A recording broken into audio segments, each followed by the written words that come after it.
home, they won't have any problem killing you. Now John saw this realization register in the Estonian mobster's eyes. Still, he did not break Take even. exit on right So, to US who's 30 taking the East. Yepi Omaima, old man, Will said. That sounded like some sort of a curse. Was that a curse? It means, fuck your mother. Very nice. Clark raised his weapon back to the Estonian's forehead. If you shoot me, you have no chance.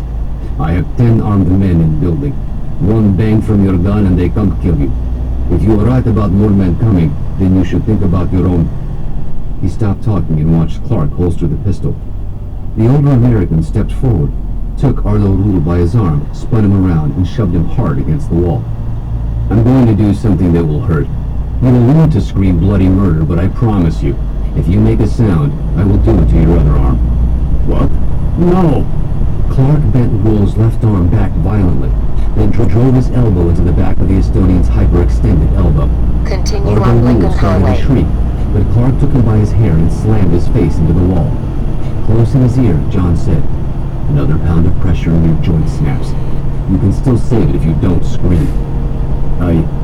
I tell you who sent me from out to the throne, Rule said with a gasp, and Clark let up the pressure. A Russian fuck, Kovalenko is name. He is FSB or SVR, I do not know which. He sent me to see what Chrome knows about you in Berlin. Why? Ardo's knees went slack and he slid down the side of the wall. Clark helped him to the floor. There the man sat, his face pale, his eyes wide with pain as he held his elbow. Why, Rule? He did not say me why. How do I find him? How do I know? His name Kovalenko. He's a Russian agent. He paid me money. This is all I know. From downstairs at Club Hypnotech, the crack of a gunshot, then screams from women and men. Clark stood quickly and headed toward the window. Where are you going? Clark raised the window pane and looked outside, then turned back to the Estonian gangster. Before they kill you, remember to tell them I am coming after Kovalenko. Ardo Rule pulled himself up to his feet with his one good arm in the corner of his desk. Don't believe, American. We fight them together. Clark climbed out onto the fire escape. Those guys downstairs are your concern. I've got my own problems.